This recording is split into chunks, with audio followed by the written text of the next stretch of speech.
Hello, this is Angeline here. Today I'll be making a card using the brand new Tim Holtz Collage papers. Yes, I finally got my hands on them and they are beautiful!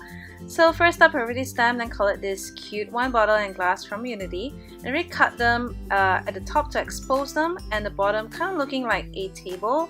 And this cute sentiment. And I've gotten 2 new tubes of this Tim Holtz Collage papers, which is so pretty.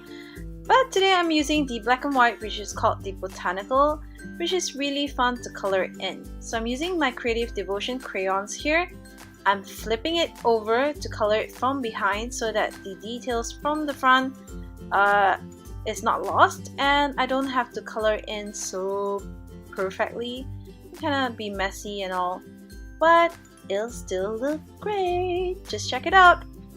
So I'm just going to be coloring in the rest of the image here, and that's it.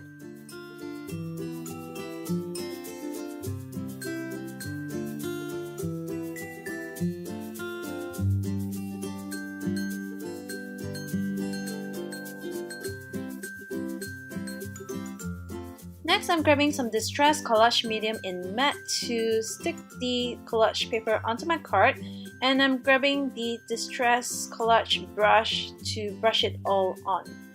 Then just place your collage paper on it, adjust it, and make sure you're happy with it, press it down, and let it dry. Once that's dry, just trim the edges off and it's time to adhere everything else onto the card.